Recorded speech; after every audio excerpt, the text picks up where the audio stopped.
TVC নিউজের নিয়মিত আয়োজন জেডএসআরএম নিবেদিত সংবাদ সম্প্রসারণে সবাইকে স্বাগত জানাচ্ছি। আমি মজুমদার জুয়েল। দিনে বাছাই করা সংবাদ এবং এর পর্যালোচনা নিয়ে সংবাদ সম্প্রসারণে আজকে অতিথি হিসেবে অনলাইনে যুক্ত হবেন দ্য ফিনান্সিয়াল পোস্টের প্রধান সম্পাদক এম এ আজিজ এবং প্রথম আলোর যুগ্ম সম্পাদক সোহরাব হাসান। এম এ আজিজকে দিয়ে শুরু করতে চাই। চাঁদাবাজির ঘটনা তো এখন talk of the country. M A Aziz, বিশেষ করে বৈষম্য বিরোধীদের চাঁদাবাজির ঘটনা, এই বৈষম্য বিরোধী এনসিপি নেত্রীও পদত্যাগ করেছেন। বৈষম্য বিরোধীদের বিরুদ্ধে যে পরিমাণ অভিযোগ, এখন বৈষম্য বিরোধী ছাত্র আন্দোলনের একজন সাবেক মুখপাত্র তিনি বলেছেন জুলাইকে তারা টাকা বানানোর মেশিনে তৈরি করেছেন। এমন বাংলাদেশকে চেয়েছিলেন? ধন্যবাদ আপনাকে। আসলে আমরা বেশ কিছুদিন একে অপরকে চাঁদাবাজ হিসেবে শুনছিলাম। এখন কিন্তু চাঁদাবাজের বিভিন্ন নামকরণ হয়েছে। কেউ চাঁদা নিলে হয়, কেউ টাকা নিলে হয় চাঁদা, কেউ নিলে হয় ডোনেশন, কেউ নিলে হয় হাদিয়া, কেউ নিলে হয় অনুদান। এরকম নামকরণ হয়েছে। অর্থাৎ কম বেশি সবাই চাঁদাবাজে ইনভলভ। আমাদের প্রত্যাশাটা একটাই যে আমরা জুলাই আন্দোলনের পরে আমরা দেশটাকে মুক্তিযুদ্ধে আমরা যেটা পাই নাই, অর্থাৎ গণতন্ত্র, আইনের শাসন, সুশাসন, মানবিক বাংলাদেশ, দুর্নীতিমুক্ত বাংলাদেশ, এটা আমাদের আকাঙ্ক্ষা ছিল।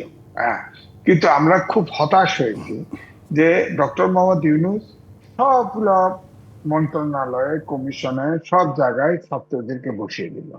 তিনি একবারও বললেন না পড়াশোনা করো বিজ্ঞানের যুগে, তিনি সবগুলো ছাত্রকে বসিয়ে দিল। এবং আমরা হয়তো দৃশ্যমান কাউকে কাউকে দেখছি, আসলে কিন্তু এই যে যেটা বলা হয়েছে মানি মেকিং মেশিনে পরিণত হয়েছে। এই ছাত্ররা আপনি বলেন 8টা জেনারেশন গ্যাপ হয়ে গেল। আটটা আটটা কমপক্ষে আপনি দেখবেন এই 10 বছরের আপনার শিক্ষা থাকবে না ছাত্রদের ভিতরে। এখন দেখেন শুধু মানি মেকিং এবং একবারে এমপি, একবারে মন্ত্রী হওয়া। কেউ বিসিএস আর দেওয়ার স্বপ্ন দেখে না, ওটাতে টাকা নেই। অত বিসিএস দিয়ে ঘুষ খাওয়া যে টাকা পাওয়া যায় তার চেয়ে বেশি টাকা পাওয়া যায়। তো এই জন্য আমি বলছি দেশটা খুব বিপজ্জনক অবস্থায় আছে। এই 5ই অগাস্টের পরিবর্তনের পরে দেশটা আরো বেশি অগাছালা হয়ে গেছে সর্বদিকে। অর্থাৎ যে অবস্থা ছিল তার চাইতেও, সাধারণ রিকশাওয়ালাও বলে যে আগেই ভালো ছিলাম। অর্থাৎ উপর থেকে উপরতলা লুট করে নিচে, এতে তার সমস্যা হয়নি। এখন তো তার জমা বেড়ে গেছে 1.5 গুণ, তার আয় কমে গেছে এবং সব আপনাদের সাধারণ শ্রমিক। অথচ এই গণঅভ্যুত্থানে কিন্তু শ্রমিকরাই জীবন দিয়েছে সংখ্যায় সবচেয়ে বেশি। এই যদিও সরকারের এখনকার তাদের কোনো ভূমিকাও নেই, ভূমিকা রাখাও হয়, তারা সাইড লাইনে পড়ে গেছে। তা আমি এই জন্যই বলবো যে দুর্নীতির জন্য অনেক দেশে আইন আছে। আইন হলো দুর্নীতিতে আইন, এমন ক্যাপিটাল পানিশমেন্টও আছে। আমাদের দেশে অনেক আইন করে, কিন্তু এই দুর্নীতি দমনের জন্য কোনো তেমন আইন থাকে না। সাধারণ আইন, সিআরপিসি আইন, 5 মাস 6 বছর এইসব জেল দিয়ে শেষ। দুর্নীতির জন্য ক্যাপিটাল পানিশমেন্ট হওয়া উচিত। এবং যারা চাঁদাবাজি এবং দুর্নীতি করে তাদেরকে কোনো দল, কোনো ব্যক্তি কোনোভাবেই ছাড় দেওয়া উচিত না। কারণ এখন দুর্নীতিটাই আমাদের দেশের সবচেয়ে বড় সমস্যা আকার ধারণ করেছে। আপনার রাজনীতিতে আপনি দেখেন, রাজনীতিটাও একটা, সবগুলো রাজনৈতিক দল আপনি খেয়াল করে দেখেন যে রাজনীতি একটা ব্যবসা, রাজনীতিও একটা ব্যবসা। অর্থাৎ যারা রাজনীতি করেন তারাও কিন্তু রাজনীতিকে আয়ের উৎস হিসেবে দেখেন। এটা আর একজন চাকরি করে দেখেন, সে ঘুষ খান। এখন ধরেন 5ই আগস্টের পরে এখন প্রশাসন ঠিক নাই, পুলিশ ঠিক নাই, কিন্তু সব কাজে কমপক্ষে 50% ঘুষের রেট বেড়ে গেছে। ফলে এখন খুব অসুবিধা। হ্যাঁ, সুতরাং টাকা বেশি দিলে অনেক কষ্ট করে দিয়ে দিবে, এরকম ঘুষ বেড়ে গেছে, দুর্নীতি বেড়ে গেছে, পরিমাণ বেড়ে গেছে। সুতরাং আমরা এই অবস্থাটা চাই নাই। এটা এই সরকারের পক্ষে আর এটা নিয়ন্ত্রণ করা সম্ভব না। কারণ ডক্টর মোহাম্মদ ইউনূসের পৃষ্ঠপোষকতায় তাদের নিয়োগকর্তা এই ছাত্ররা, এবং তার ইয়েতে পৃষ্ঠপোষকতায় এনসিপি গঠন হয়েছে। এবং এনসিপি যে ভাষায় কথা বলে এখন বা আগে, এই ধরেন এরে ভাঙে, এরে বুলডোজার লাগাই দেয়, এখানে উঠাল পাতাল, আমাদের প্রফেশনেও এরকম হয়েছে। এখন সারা দেশটা একটা ভয়ের সংস্কৃতি চালু হয়ে গেছে, যেটাকে অনেকে বলে মব সন্ত্রাস। না, এখানে আগে কিছু আগে আগে করতেন কেন পারবেন। আগে আগে শুধু দিত না, এখনো দিচ্ছে, আজকেও দিয়েছে, গতকালও দিয়েছে, হ্যাঁ, প্রতিদিনই দিচ্ছে। জি, দিছে আমি সে দিচ্ছে। জায়গাটায় এটা সোহরাব হোসেনের কাছ থেকে শুনতে চাই যে এনসিপির পক্ষ থেকে বলা হচ্ছে এনসিপিকে চাঁদাবাজদের চারণভূমি হতে দেওয়া হবে না, কিন্তু এখন তো চারিদিকে চাঁদাবাজ বেরিয়ে পড়ছে। ধন্যবাদ। ঠিক 1 বছর আগে 24শে জুলাই আগস্টের যে অভ্যুত্থান হয়েছিল তার লক্ষ্য ছিল কি? লক্ষ্য ছিল বৈষম্যহীন একটি বাংলাদেশ, সুশাসন প্রতিষ্ঠিত হবে এরকম একটি বাংলাদেশ, দুর্নীতি, চাঁদাবাজি, সন্ত্রাস, দখলবাজি থাকবে না এরকম একটি বাংলাদেশ। কেননা আওয়ামী লীগ আমলে এই আইনের অপশাসনের এই উপসর্গগুলো বহাল ছিল। দলবাজি ছিল, চাঁদাবাজি ছিল, জবরদস্তি ছিল। এর থেকে বেরিয়ে এসে একটা আইনের শাসন প্রতিষ্ঠা করা প্রথমত। গত বছর 8 আগস্ট অধ্যাপক মোহাম্মদ ইউনূসের নেতৃত্বে যে সরকার গঠিত হলো, সেই সরকারের প্রতি মানুষের অগাধ আস্থা ছিল, বিশ্বাস ছিল, প্রত্যাশা ছিল। আজকে 1 বছর পর সেই প্রত্যাশা কতটা তারা পূরণ করেছে এটি আমি তাদেরকেই জিজ্ঞেস করতে বলবো। কারণ এখন সব জায়গায় যে বিশৃঙ্খল অবস্থা, এক ধরনের নৈরাজ্য, যেখানে যার ক্ষমতা, যেখানে যার প্রভাব সেটি ব্যবহার করা, অর্থাৎ আইনের শাসনটা পিছনে পড়ে গেছে। এখন হচ্ছে ওই একই রকম আওয়ামী লীগ আমলের যে সেই জবরদস্তির শাসন, সেই দলীয় শাসন, এখন হয়তো সরকার দলীয় নাই, কিন্তু দলীয় প্রভাব প্রতিপত্তি তো আছেও। এবং আজিজ ভাই তো বললেন যে ডক্টর মোহাম্মদ ইউনূস অথবা এই সরকারের কেউ কেউ কোনো দলকে তো পৃষ্ঠপোষকতা করছেন, না হলে এটি হলো কেন? এখন দিনে দিনে বাড়িয়াছে দেনা, শুধিত হইবে ঋণ। কথা হচ্ছে এই তৎপরতা সরকার যেসব কি বলে অভিযান চালাচ্ছে, যেসব আওয়াজ দিচ্ছে, সেটি যদি গত বছর আগস্ট সেপ্টেম্বরে দিত এবং আইনের চোখে সবাই সমান, এটি যদি তারা প্রতিষ্ঠা করতে পারত, তাহলে কিন্তু করার চেষ্টাও করত, তাহলে কিন্তু এভাবে যারা অভ্যুত্থানে নেতৃত্ব দিয়েছে তারা এভাবে চাঁদাবাজ হিসাবে চিহ্নিত হবে, রিমান্ডে যাবে, ধরা পড়বে। মানে এটি কিন্তু মানে অকল্পনীয়। বিএনপির মহাসচিব বলছেন যে আমি বেদনায় নীল হয়ে যাচ্ছি এই খবর শুনে। কারণ তারাই তো বন্দুকের সামনে বুক পেতে দিয়েছিল আন্দোলনকে সফল করার জন্য, অভ্যুত্থানকে সফল করার জন্য। তাহলে তারা আজকে এই নৈতিক অধপতন কেন হলো? হ্যাঁ, সবার হয়েছে তা নয়। উমামা ফাতিমা সেও তিনিও একজন এই আন্দোলনের নেত্রী ছিলেন, এবং তিনি কিন্তু তার ভিতরে রক্তক্ষরণ হচ্ছে, এবং তিনি কথা বলছেন যে আজকে অবাক হওয়ার কিছু নেই, কারণ এরকম ঘটনা আরো অনেক ঘটেছে। এই যে আরো অনেক ঘটেছে এবং টাকার মেশিনে তৈরি পরিণত হয়েছে। কি বলে বৈষম্য বিরোধী ছাত্র আন্দোলনের নেতৃত্ব দিয়েছেন তাদের কেউ কেউ, এবং এদের এখন তো দেখা যাচ্ছে তাদের অনেকে আমরা দেখি এনসিপির নেতারা বা ছাত্র নেতৃত্বের পক্ষ থেকে আওয়ামী লীগকে বাংলাদেশের ভূখণ্ড থেকে বের করে দিতে চাচ্ছে, যে আওয়ামী লীগের কবর রচনা করতে চাচ্ছে। কিন্তু আবার দেখি যে এই আন্দোলনে যারা নেতৃত্ব দিয়েছিলেন তাদের সাথে আওয়ামী লীগের তৎকালীন হোমরা চোমরা ব্যক্তিদের, এমনকি কেন্দ্রীয় না, মানে স্থানীয় পর্যায়ের নেতাদের সাথে ফুলের শুভেচ্ছা বিনিময় এবং হাস্যোজ্জ্বল ছবি। এগুলো কি প্রমাণ করে? প্রমাণ করে যে আমাদের সামগ্রিক যে নৈতিক অবক্ষয়, নৈতিক কি বলে নৈতিক অবস্থার যে এতটা অবনতি ঘটেছে, এবং সেটি রোধ করতে পারে একমাত্র আইনের শাসন, অর্থাৎ দুষ্টের দমন শিষ্টের পালন। কিন্তু এই গত 11 মাসে আমরা কিন্তু সেটি দেখিনি, বেশিরভাগ ক্ষেত্রে দেখিনি। এবং দেখা গেছে যে বেছে বেছে আসামি ধরা, বেছে বেছে মামলা করা, এবং গয়রাও মামলা। এই যে মামলা বাণিজ্য হয়ে গেল, মানে ঢালাও মামলা, সাংবাদিক, আইনজীবী, শিক্ষাবিদ সবার বিরুদ্ধে হত্যা মামলা এগুলো কি প্রমাণ করতে পারবে? একটি হত্যাকাণ্ডের কি বলে মামলায় হয়তো 200, 250, 300 জন পর্যন্ত আসামি আছে। জি, আমরা যদি ন্যায় বিচার চাই তাহলে কিন্তু এই মামলার যে এই বিশৃঙ্খল অবস্থা এবং এর থেকে বেরিয়ে আসা উচিত সরকারের। না হলে কিন্তু এই সরকার সংস্কার করতে পারেনি।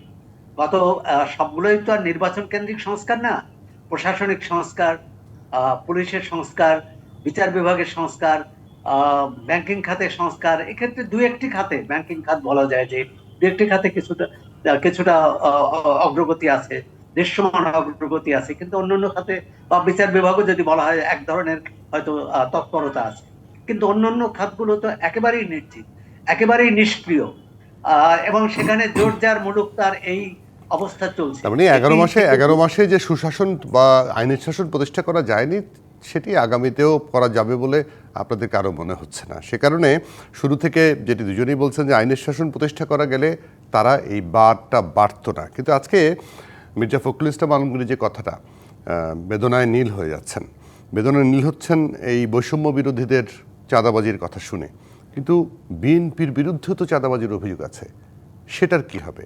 M A Aziz. না, দেখেন, বিএনপির বিরুদ্ধে চাঁদাবাজির অভিযোগ আছে, কিন্তু বিএনপি 4,500 তাদের নেতা কর্মীদের এক্সপেল করেছে। সরকার যদি চাঁদাবাজ দুর্বল, আর আমার কাছে মনে হয় বিএনপি কে মেলাইন করার জন্য বিএনপি যেমন নিয়ন্ত্রণহীন হয়ে গেছে, তেমনি 4,500 যাদেরকে বহিষ্কার করা হয়েছে তাদেরকে তো সাথে, তারা তো প্রমাণিত চাঁদাবাজ, তাদের গ্রেপ্তার করা উচিত ছিল। তাদের জেলে ঢুকায় দিলেই কিন্তু এই চাঁদাবাজিটা এত র্যাম্পেন্ট হতে পারতো না, কিন্তু সেটা হয় নাই। কারণ প্রথম থেকে কিন্তু বিএনপি কে এই ডক্টর মোহাম্মদ ইউনূসের সরকার প্রতিপক্ষ মনে করেছে। আপনি খেয়াল করে দেখেন, বহু আগে একবার বলেছে একটি দল ডিসেম্বরে নির্বাচন চায়, পরে মিটিং ডেকেছে, 28টি দল হাজির হয়েছে, 25টা দলই ডিসেম্বরে নির্বাচন চেয়েছে। আরেকবার তিনি বলেছেন একটি দল পতিত দলের পরামর্শে এবং পার্শ্ববর্তী দেশের ষড়যন্ত্রে যদি সরকার চালানো অসম্ভব করে তোলে, তাহলে নূতন সিদ্ধান্ত নিতে হবে। এটাকে বিএনপিকে মিট করেছিল, অর্থাৎ বিএনপির সাথে শরিক দলকে মিলে। সুতরাং তিনি তো আসলে ডক্টর মোহাম্মদ ইউনূস, এই যে আমরা যে অভ্যুত্থানের সাথে যে দলগুলোর ভিতরে যে বিভেদ, এই বিভেদ সৃষ্টির ক্ষেত্রে ডক্টর মোহাম্মদ ইউনূসের অবদান আছে, তো সেই ক্ষেত্রে এটা বিভক্তি করেছে। এখন যে পর্যায়ে আসছে, আমার বক্তব্য হচ্ছে যে এখন যে দলেরই হোক চাঁদাবাজ, ধরেন বিএনপির যারা চাঁদাবাজি করেছে তারা তো আইডেন্টিফাইড, যাদেরকে বহিষ্কার করেছে বিএনপি তাদের গ্রেপ্তার করে ফেলে। আর ছাত্ররা এই যে সব মিনিস্ট্রিতে দিচ্ছে যেগুলো আছে, ইমিডিয়েটলি তাদেরকে সব দায়িত্ব থেকে শুরু করে তারা এনসিপি করছে, পলিটিক্সে নামাই দিই। অন্তত পক্ষে ঠিক আছে, পলিটিক্স তারা করতে চায়, ওখানে নামাই দিই। মিনিস্ট্রিতে কেন ছাত্র থাকবে? ইন্টারমিডিয়েট পাস 3টা ছেলেকে রেলওয়েতে দিচ্ছে, সে রেলওয়ের এক এডিশনাল সেক্রেটারি, তারা বলেন সে উৎপাতে বিরক্ত হয়, সে রিজাইন করে গেছে এবং সে সব বলে দিচ্ছে। এখন রেলওয়ের টিকিট ব্ল্যাক শুরু করে জমি যারা সবকিছু করতেছে। তো এইভাবে তো সর্বত্রই আমার বক্তব্য হচ্ছে। আবার আপনি খেয়াল করে দেখেন যে জামাতের কর্মীরাও কিন্তু পিছিয়ে নেই, তারাও কিন্তু করতেছে। একদম প্রবাসী নারীর ঘরে ঢোকার থেকে শুরু করে চাঁদাবাজি তারাও করতেছে। এই জন্য বললি না যে এই পত্রিকায়, এই যে সোরাববাড়ি পত্রিকায় ছাপা হচ্ছে যে কেউ নিলে চাঁদা, কেউ নিলে ডোনেশন, কেউ নিলে হাদিয়া, কেউ নিলে অনুদান। বুঝতে পারছেন? কেউ পিছে নাই। সুতরাং এইখানে কঠোর ব্যবস্থা। আমি খুব খুশি হয়েছি, আমি ডক্টর ইউনূস সরকারকে ধন্যবাদ জানাই। অন্তত পক্ষে এই সমন্বয়কারী হলেও অন্তত তাদেরকে গ্রেপ্তার করা হয়েছে এবং রিমান্ডে নেওয়া হয়েছে। জি, আমি এখানটায় আসতে হবে আবার আলোচনা। সোহরাব হোসেনের কাছে আসবে, একটা বিরতি নিয়ে আসি। যে এই যে আমি যেটা আগেও বলেছিলাম, এখন এম এ আজিজও উল্লেখ করলেন যে শুধু বিএনপি কেন, জামায়াতের বিরুদ্ধেও চাঁদাবাজির অভিযোগ আছে। আজকে রাজশাহীর একটা খবর দেখলাম, প্রথম আলোতে ছাপা হয়েছে, সেখানে যে চাঁদাবাজদের লিস্ট করা হয়েছে তার মধ্যে বিএনপি তো আছেই, জামাতেরও বেশ কয়েকজন আছে। সে প্রসঙ্গ নিয়ে আলোচনায় আসতে চাই, একটা বিরতি নিয়ে আসি। দর্শক, জেডএসআরএম নিবেদিত সংবাদ সম্প্রসারণ নিচ্ছে একটা বিরতি, সঙ্গে থাকবেন। বিরতি পরে আবারও স্বাগত। জেডএসআরএম নিবেদিত সংবাদ সম্প্রসারণে আমাদের সঙ্গে অনলাইনে অতিথি হিসেবে আছেন দ্য ফিনান্সিয়াল পোস্টের প্রধান সম্পাদক এম এ আজিজ এবং প্রথম আলোর যুগ্ম সম্পাদক সোহরাব হাসান। দুজনকে আবারও স্বাগত। সোহরাব হাসান, যে প্রশ্নটি রেখে গিয়েছিলাম উত্তরটা শুনতে চাই। সোহরাব হাসান, হ্যাঁ, শুনতে পাচ্ছেন? জি, যে প্রশ্নটি রেখে গিয়েছিলাম যে ওই বিএনপির বিরুদ্ধে চাঁদাবাজির অভিযোগ, এখন জামাতের বিরুদ্ধেও তো অভিযোগ আছে, তাহলে নতুন বাংলাদেশে সেই আগের মতোই ওই চাঁদাবাজদেরকে নিয়েই আমাদের বাঁচতে হবে? আসলে এটা হচ্ছে চাঁদাবাজি বা এই যে অপরাধ, এই ধরনের ফৌজদারি অপরাধ কখন ঘটে? যখন অপরাধী বা যারা এই ধরনের অপকর্ম করে, তারা যখন ভাবে যে আমার কিছু হবে না, বিচার হবে না, আমাকে জবাবদিহি করতে হবে না, আইন আইন আমার বিরুদ্ধে প্রয়োগ হবে না, তখন তারা করে। এবং এটি বলছেন যে বিএনপি, জামাত বা এনসিপি বা অন্যান্য দল যে যার যেখানে প্রভাব আছে সেটি খাটাচ্ছে। এবং পুলিশ নিষ্ক্রিয় ছিল, এক ধরনের তাদের মনোবলও ভেঙে গিয়েছিল নানা কারণে। এবং পুলিশকেও তো সাহস, এই সরকার পুলিশকেও তো যথেষ্ট মনোবল তাদের চাঙ্গা করার জন্য যা করার দরকার, অর্থাৎ তার বিরুদ্ধে কেউ ব্যবস্থা নেবে না। এখন ৫ আগস্টের আগে কি হয়েছে সে কারণে আজকে যদি কোনো অপরাধীকে ধরে এবং তাকে স্বৈরাচারের দোষর হিসেবে তার বিরুদ্ধে মব ভায়োলেন্স করে, তখন সেই পুলিশ কেন দায়িত্ব পালন করবে? আপনি পটিয়ার কথাই ধরুন, সেখানে একজন ছাত্রলীগকে নিয়ে গেছিল বৈষম্যবিরোধী ছাত্র আন্দোলনের নেতারা, যে তিনি যেহেতু ছাত্রলীগ করেছেন এই কারণে তাকে গ্রেপ্তার করতে হবে। পুলিশ ওখানকার ভারপ্রাপ্ত কর্মকর্তা বললেন যে তার মধ্যে মামলা হলে না আমি গ্রেপ্তার করতে পারবো, তারা মামলা করবেন। আর মামলা না করে একজনকে মানে থানায় গ্রেপ্তার করানো, এবং সেটা নিয়ে ভাঙচুর হয়েছে, সংঘর্ষ হয়েছে, কিন্তু পরবর্তীকালে সরকার কিন্তু সেই পুলিশ মানে আইনের পক্ষে থাকলো না, সরকার তাকে প্রত্যাহার করে নিয়ে আসলো। অর্থাৎ তিনি যেখানে ন্যায় করতে চাচ্ছিলেন, একটি আইনানুগ ব্যবস্থা নিতে যাচ্ছিলেন, তার পক্ষে সরকার না থেকে যারা বেআইনি কর্মকাণ্ড চালাচ্ছিলেন তাদের পক্ষে গেলেন। অবশ্য সব জায়গায় সেটি করেছে তা না, পাটগ্রামে তো আমরা উল্টো দেখলাম। সেখানকার স্থানীয় বিএনপির নেতাকর্মীরা 2 জন আসামিকে ছিনিয়ে নিয়ে গেছে থানা থেকে, তাদের বিরুদ্ধে ব্যবস্থা হয়েছে, তাদের গ্রেপ্তার করা হয়েছে, তাদের বিরুদ্ধে আইনি ব্যবস্থা নেওয়া হয়েছে। এই যে সরকারের বিচারিতা, দ্বৈত ভূমিকা, এটাই হচ্ছে এই অপরাধ বেড়ে যাওয়ার অন্যতম কারণ। আপনি রাজশাহীর কথা বললেন, এর আগে অন্যান্য জায়গার কথাও যদি বলি, সেখানে যারা প্রভাবশালী, যারা এখন তো আওয়ামী লীগ মাঠে নেই, সুতরাং যারা স্বৈরাচার বিরোধী আন্দোলনে নেতৃত্ব দিয়েছিলেন, অংশগ্রহণ করেছিলেন, তারাই বিভিন্ন জায়গায় এক ধরনের কি বলে প্রভাব সৃষ্টি করে চলেছে। এখন সেই প্রভাবটা ভালো কাজে লাগাতে পারতেন। এমন যদি হতো, আমরা তো দেখলাম যে এই বৈষম্য বিরোধী যখন ছাত্র আন্দোলন তুঙ্গে, তখন তারা নিজেদের দলীয় পরিচয় ভুলে তারা বৈষম্য বিরোধী কে ছাত্রদল, কে শিবির, কে ছাত্র ইউনিয়ন, এগুলো ভুলে তারা একটা লক্ষ্যে কাজ করেছে, এক ব্যানারের নিচে বৈষম্য বিরোধী ছাত্র আন্দোলন, এবং লক্ষ্যটা হচ্ছে স্বৈরাচারের পতন।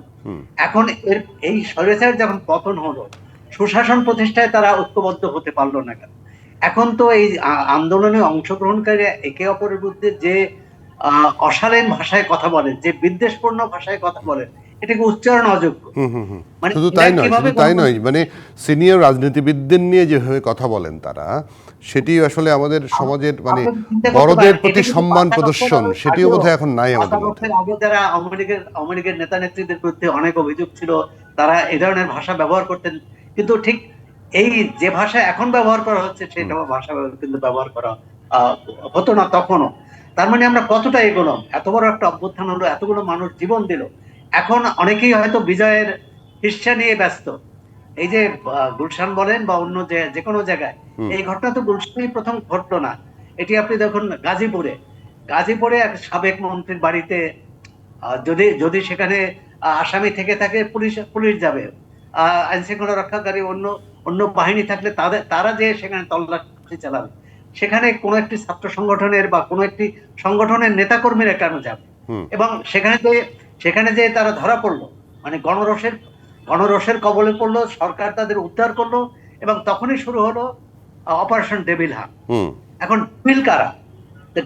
ডেভিল মানে সরকার যাদের ডেভিল বলছে তারা তো পাতালে চলে গেছে, না হলে বিদেশে চলে গেছে, না কারাগারে। এখন নতুন ডেভিলদের খুঁজে বের করতে হবে। যদি সরকার এটি করতে আন্তরিক হয়, করতে সচেষ্ট থাকে, তাহলে হয়তো অপরাধের মাত্রাটা কমবে, জনগণের নিরাপত্তা বোধ করবে। তাহলে আপনি দেখুন, একজন নারী ভুলক্রমে একটা অন্য ট্রেনে উঠে তারপর দলবদ্ধ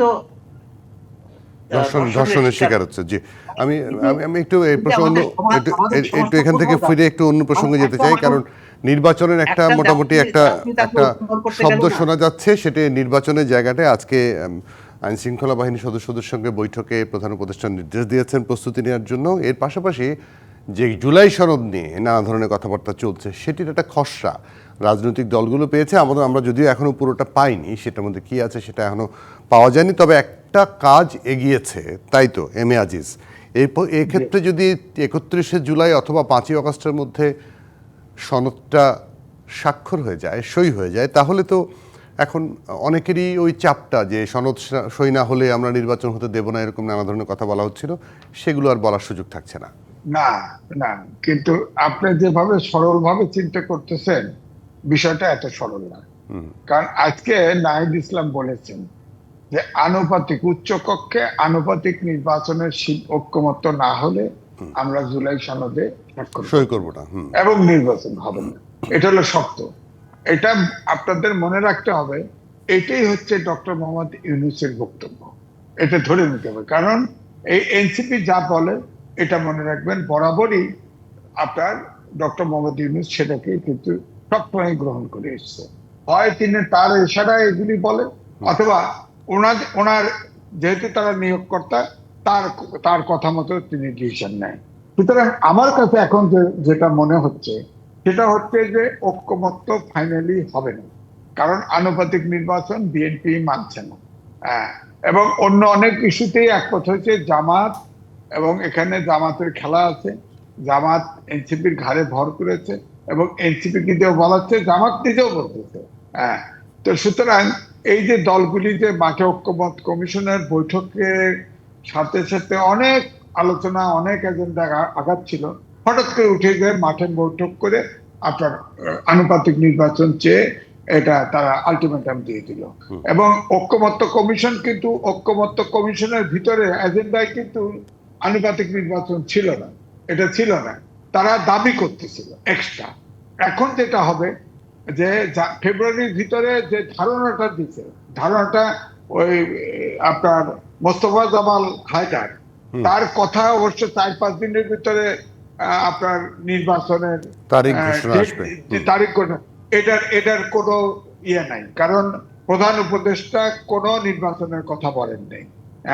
তিনি বলছেন তাদের কাছে দাবি তোলা হয়েছে, যেটা রুহিন হোসেন প্রিন্স বলেছে কিন্তু পরের দিন, যে সবাই বলছে যে আপনি নির্বাচনের একটা তারিখ দেন, তাহলে অনেক কিছুই সংশোধন হবে, নাইলে একটা দেশে অস্থিরতা তৈরি হবে, আমাদের ডাকবেন, আমরা আর আসবো না, এরকম বলছে।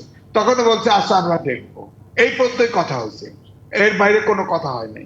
এবং তিনি, আপনি খেয়াল করে দেখেন যে যেটা মোস্তফা জামাল হায়দার, তার কথাই যদি ধরি, ফেব্রুয়ারিতে যদি নির্বাচন ঘোষণা না হয় তাহলে কিন্তু বিএনপি আন্দোলনে যাবেই, এবং আন্দোলনে গেলে দেশে যে পরিস্থিতি তৈরি হবে, অপশন দুইটা, এই চাপে হয় ইউনূস সাহেবকে নির্বাচন দিতে হবে, না হলে দেশে এমার্জেন্সি আসার সম্ভাবনা আছে। এই দুইয়ের ভিতরে একটা কিছু ঘটবে। আর তৃতীয় আরেকটা ঘটনা ঘটবে, আপনি খেয়াল করবেন যে, আপনি হয়তো জানেন না, সোনাম ভাই জানবে, যে 68 সালে কোনোভাবেই আন্দোলন তুঙ্গে নেওয়া যাচ্ছে না পাকিস্তানিদের বিরুদ্ধে। তখন ছিল এনএসএফ। এই এনএসএফ এর উৎপীড়নে, অত্যাচারে কোনোভাবেই আন্দোলন তুঙ্গে নেওয়া যাচ্ছিল না। তখন কিন্তু এই যে মোস্তফা জামাল মহিউদ্দিন, মন্টু সাহেবের যে গণতান্ত্রিক আন্দোলনের কি ডক্টর কামাল হোসেনের পার্টির থেকে আলাদা উনি, তারপরে মহসিন সাহেব, আরো কে মিলে এই এনএসএফ কে দমন করার পরেই কিন্তু 69-এর আন্দোলন তৈরি হয়, এবং শেষ পর্যন্ত স্বাধীনতা যুদ্ধ। তো সুতরাং তখন কিন্তু এনসিপির ভাগ্য কিন্তু ওরকম পরিণতি হতে পারে। এমনিতে কিন্তু তারা চরম বিতর্কিত। 52 সাল থেকে 2024 সালে প্রত্যেকটা আন্দোলনের ছাত্ররা অগ্রভাগে ছিল, মুক্তিযুদ্ধ সহ। কিন্তু ছাত্র নেতারা এত বিতর্কিত হয় নাই। আপনি কি জানেন, এখনো নাহিদ সাহেব বিরোধী দল করে, তো একটা দল বিরোধী না, দল করে, এনসিপি দল করে, তিনি এখনো সরকারি বাসায় আছে, মিন্টু রোডে আছে, এবং পাশাপাশি সজীব ভুইয়া রাত্রে গুটু করে, অফিস ঠিক মতো করে না। সব ওখানে এইসব চাঁদাবাজরা যায়, কারখানা করছে। সুতরাং এই মৌচাকের কারখানা একটা বিরতির সময় হয়েছে। আমি যেহেতু নির্বাচন প্রসঙ্গে ছিলাম, আপনি যেটা বলেছেন যে সরলীকরণ করা সহজ হবে না, এত সরলীকরণও আমরা করছি না, আবার সংশয়টাও বা কেন? সোহরাব হোসেনের কাছ থেকে আসবো একটা বিরতি নিয়ে এসে উত্তর নেব। দর্শক আপনারাও থাকবেন ZSRM নিবেদিত সংবাদ সম্প্রসারণ। বিরতির পর আবারও স্বাগত। ZSRM নিবেদিত সংবাদ সম্প্রসারণে আমাদের সঙ্গে অতিথি হিসেবে আছেন দ্য ফিনান্সিয়াল পোস্টের প্রধান সম্পাদক M.A. আজিজ এবং প্রথম আলো যুগ্ম সম্পাদক সোহরাব হোসেন। স্বাগত আপনাদের দুজনকে আবারও। সোহরাব হোসেন, যে প্রশ্নটি রেখে গিয়েছিলাম যে জুলাই সনদ নিয়ে তো অনেক ধরনের কথাবার্তা, জুলাই সনদ হলেও নির্বাচন নিয়ে সংশয় থাকছে। জুলাই সনদ হলেই জুলাই সনদ হলে নির্বাচন নিয়ে সংশয় থাকছে কি থাকছে না, মানে এটা এক কথায় এই প্রশ্নের উত্তর দেওয়া কঠিন। তবে নির্বাচনটা হতে হবে, সেটি অন্তর্বর্তী সরকারের অধীনে হোক বা পরবর্তী অন্য কোনো সরকারের অধীনে হোক, নির্বাচন হতে হবে। কারণ এই গণ অভ্যুত্থান হয়েছে তো নির্বাচনের জন্যই। 3টি নির্বাচনে মানুষ ভোটাধিকার থেকে বঞ্চিত ছিল, এই কারণে সাধারণ মানুষের ক্ষোভ ছিল। কারণ না হলে কোটা বিরোধী আন্দোলন এভাবে জনবিপ্লব ঘটে যাওয়ার পিছনে মানুষের আশা আকাঙ্ক্ষা, রোষ, ক্ষোভ, এটা দেখতে হবে। এখন যারা রাজনৈতিক নেতৃত্ব যদি সেটা দেখতে ভুল করেন অথবা অন্তর্বর্তী সরকার যদি সেটা দেখতে না পারে, তাহলে কিন্তু দেশে আরো ভয়াবহ পরিস্থিতি তৈরি হতে পারে, যেটি আজিজ ভাই বললেন। আমি মনে করি যে শান্তি হয়তো সুদূর করা হতো, কিন্তু অশান্তিটা কত কম হবে, নির্বাচনটা হলে অশান্তিটা কম হবে। আর নির্বাচন না হলে একটা নৈরাজ্যকর পরিস্থিতি তৈরি হবে, সেটি সামাল দেওয়ার ক্ষমতা এই সরকারের নেই বা কোনো সরকারের নেই। কারণ মানুষকে অন্তর্বর্তী সরকারের কাছে নির্বাচন চাইতেই হবে। কারণ তারাই তো রাজনৈতিক দলগুলোর সাথে আলাপ আলোচনা করে একটি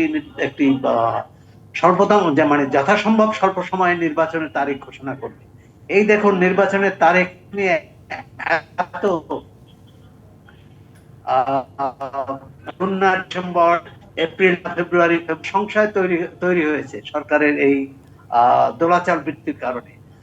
আমার মনে হচ্ছে যে যেটি সর্বশেষ 14টি দলের সঙ্গে প্রধান উপদেষ্টার বৈঠকে নির্বাচনের কথা, তারিখের বিষয়টাই আলোচনা হয়েছে বলে বিভিন্ন সংবাদ মাধ্যমে জানতে পেরেছি। এবং যেহেতু সামনে 5 আগস্ট এই অভ্যুত্থান বার্ষিকী, সেদিন প্রধান উপদেষ্টা হয়তো জাতির উদ্দেশ্যে একটা ভাষণ দিতে পারে। এখানে আমরা আশা করছি সেখানে সুনির্দিষ্ট তারিখটা থাকবে। আর আজকে নির্বাচনের পক্ষে সংশয়টা ধীরে ধীরে কেটে যাওয়ার আরেকটি লক্ষণ হচ্ছে যে পুলিশ নির্বাচনের জন্য 1.5 লাখ পুলিশকে তৈরি করা হচ্ছে, তাদের প্রশিক্ষণ দেওয়া হবে। এটি ভালো পদক্ষেপ। নির্বাচন কমিশনও কিছু কিছু পদক্ষেপ নিয়েছে। এখন প্রশ্নটা হচ্ছে নির্বাচনটা কেমন হবে? নির্বাচনটি কি অবাধ, সুষ্ঠু, শান্তিপূর্ণ, অন্তর্ভুক্তিমূলক হবে, না নির্বাচনটা এক ধরনের মানে কি বলে, যে নির্বাচনের সঙ্গে পূর্ববর্তী 3 নির্বাচনের মানুষ তুলনা করবে সেরকম নির্বাচন হবে? সেরকম নির্বাচন তো চাই না। 2014 নির্বাচনে তো বিএনপি এবং তার সহযোগীরা অংশ নেয়নি। আওয়ামী লীগ নিজেই নির্বাচন করে দিয়েছে তাদের সহযোগীদের নিয়ে। 18তে নির্বাচনে সব দল অংশ নিলেও দিনের পর রাতে হয়েছে। মানে বাংলাদেশের নির্বাচন নিয়ে যত পরীক্ষা নিরীক্ষা হয়েছে, যত কলাকৌশল ব্যবহার করা হচ্ছে, পৃথিবীর আর কোনো দেশে হয়েছে বলে মনে হয় না। আগামী নির্বাচনে এরকম কোনো কলাকৌশল ব্যবহার করা হবে না, এই নিশ্চয়তা চাই সরকারের কাছে। জি, কিন্তু ওই আগে নির্বাচনে তো একটা নির্যাসেবা থাকবেও, কারণ যেহেতু ফ্যাসিজমের কারণে আওয়ামী লীগের কার্যক্রম বন্ধ, তারা তো এবার নির্বাচন করতে পারবে না। সেক্ষেত্রে তাদেরকে বাদ দিয়ে একটা নির্বাচন হবে, তারপর একটা সুষ্ঠু নির্বাচন তো অবশ্যই বাংলাদেশের মানুষ আশা করছে। সেই জায়গাটায় তার কার্যক্রম নিষিদ্ধ, এখন তার সমর্থকদের কার্যক্রম তো নিষিদ্ধ না, তার ভোটারদের তো কার্যক্রম নিষিদ্ধ না। আমার একটু এম.এ. আজিজের কাছ থেকে কোনো একজন আওয়ামী লীগ সমর্থক একটু শুনতে হবে যে সেই জায়গাটায় নির্বাচনে যে আপনি বারবার বললেন না যে সংশয় কেটে যায়নি, এত সরলীকরণ করা যাবে না। এনসিপি বলেছে যে তারা তাদের এই দাবিগুলো না মানলে নির্বাচন অংশ নেবে না, হতে দেবে না। এটা হয়তো বলে নাই, কিন্তু হতে দেবে না সে তো আগের মতোই, তাহলে থ্রেটের মধ্যেই থেকে গেলাম আমরা। তারা নির্বাচনে যাবে না, এটা ঠিক। 1, 2 হচ্ছে ডক্টর মোহাম্মদ ইউনূস যেটা বলেছে 18 তারিখের নির্বাচনে, 18 তারিখের বৈঠকে, 18 দলের বৈঠকে ডক্টর মোহাম্মদ ইউনূস বলেছে যে পতিত দল গন্ডগোল করার চেষ্টা করতেছে, সুতরাং নির্বাচন বানচাল করার জন্য গন্ডগোল করার চেষ্টা করতেছে। এটা কিন্তু একটা অজুহাত বার করে যাচ্ছে। এই লন্ডনের যে বৈঠক হচ্ছে সব জায়গায় সবকিছুই বলছে, কিন্তু তবে কিন্তু লাগানো থাকে। এই জন্যই আমি বলছি যে আমি মুসলমান, আমাকে আল্লাহ বিশ্বাস করি। আল্লাহ এবং ডক্টর ইউনূস ছাড়া নির্বাচন হবে কি হবে না এটা কারো বলা সম্ভব না। আমিও মনে করি যে নির্বাচন ডক্টর মোহাম্মদ ইউনূসকে এখন দিতে হবে, আর না দিলে দেশের এবং জাতির দুর্গতি হবে। উনিও প্লেনে চড়ে, বিদেশিদের নিয়ে সরকার চালাচ্ছে, উনি বিদেশিদের নিয়ে প্লেনে চড়ে চলে যেতে হবে, এছাড়া কোনো বিকল্প নাই। হ্যাঁ, কারণ দেশটা অচল হয়ে গেছে, দেশের কোনো সেক্টর ঠিক নাই। আপনি বলেন কোনো বিনিয়োগ নাই, IMF এর সব ডিসিশন মেনে নিছে, বিশ্ব ব্যাংক প্রকাশ করছে 3.3% জিডিপি হবে সামনের বছর, আমরা উন্নয়নশীল দেশ অ্যাকসেপ্ট করেছি, এখন লোন টোন যা আনবো ইন্টারেস্ট বেশি।